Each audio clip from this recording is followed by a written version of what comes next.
because although it's not venomous, it has the most powerful bite of any snake. Like, the jaw muscles on that snake are the largest and the strongest of any snake, and if it was to land a bite on you, it would really, really hurt. Yeah, that is the range of the Cribo. Now, the next animal I'm going to show you is probably the most toxic creature on the planet, but it's not a snake, it's not a spider or a scorpion. It is the poison dart frogs.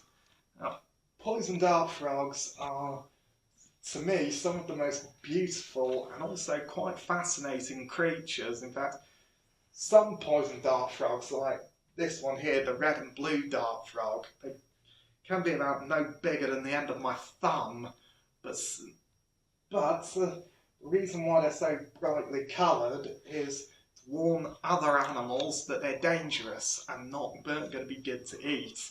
That's why those frogs are always out in the daytime. Like every other species of frog in South and Central America comes out at night, but poison dart frogs are always out in the day. And another reason why they are the most toxic on Earth is because they have the strongest natural poisons in their bodies. And how they do it is, well, some of the greatest miracles of Mother Nature. I mean, they all start out in the leaves of plants. The ants eat the leaves, then frogs eat the ants, and then they almost sweat the poison out on their skins. And if any animal tries to eat a dart frog, it will probably die within a minute or two. But there's actually one species of poison dart frog about the same size as this one. It's this one, the golden dart frog, that's found in Colombia, and it has enough poison in its body to kill more than 10 fully grown men. Yeah. But probably my favourite poison dart frog is the blue poison dart frog. But another fact is that when Colombian Indians are out hunting, what they quite often do is they rub their blowpipe darts on the back of the frogs, and then they use those poison darts on any animal they see, and any animal that gets hit with the poison dart will be dead within a minute or two. Hence that's how they got the name poison dart frogs. Yeah, although they are tiny and incredibly beautiful, these animals are living chemical weapons factories. Of course, here are the different species, types of dart frogs. As you can see, they come in all different shapes, sizes and colours, but they all share the same poisons in their bodies as a means of defence. And of course, here is their range.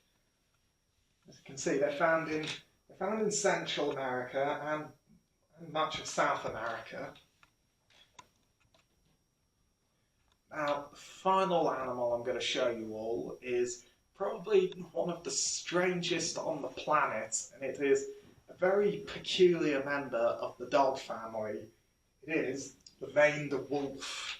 Now, the maned wolf is the tallest wild dog on the planet. I mean, it can stand well over 1 metre high. And unlike other wolves that live in packs, maned wolves, they live on their own, and they quite often only come together to breed. And they will defend a large territory. In fact, the name maned wolf comes from this patch of hair on the nape of the neck and stretches across the shoulders, and they will quite often use that as a way to make themselves look bigger, to quite often intimidate and frighten off either a rival maned wolf or a predator like a puma or a coot or a jaguar.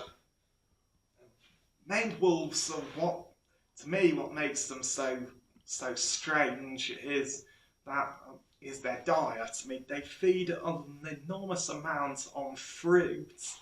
They're not purely carnivorous, they eat pretty much anything, but about 40 to 50% of their diet is made up of fruits.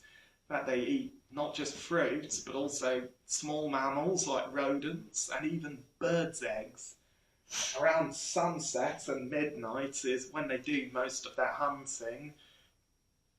I mean, they'll go out and of course they have enormous ears that act like satellite dishes, and they can pounce on their unsuspecting rodent prey like this one here.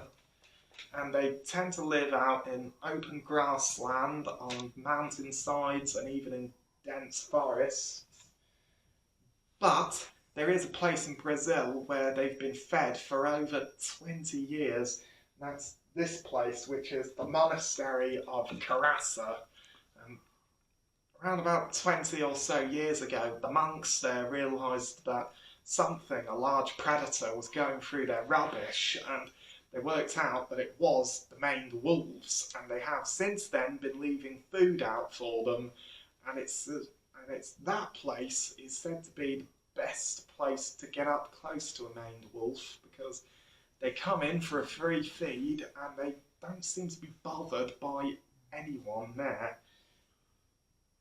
Of course, unfortunately, maned wolves are endangered because mainly due to habitat loss and human-wildlife conflict, where a lot of ranchers assume they could be a threat to livestock, when in truth the maned wolves do not take large animals, and a lot of their habitat is being destroyed for farms, plantations and towns, but fortunately they have been making a recovery over the last few decades, but they are still very, very difficult to see, because like all wolves, they're shy, elusive, and they avoid humans, but also, unlike other wolves, they're solitary, so they live alone. But if you ever do get the chance to go to Brazil and visit the monastery of Caraça, then you could get right up close to a maned wolf, which could be probably the most exciting thing you could ever do. You know, I personally would find it exciting. Of course, here is their range. You can see they are found in South America, but as I mentioned earlier, they are one of the strangest canines of all. But to me, they are also very, very beautiful. That's my presentation of 15 predators of South America. I hope you all enjoyed, and if you did, please drop a comment down below, but also check out my other videos. Okay, bye.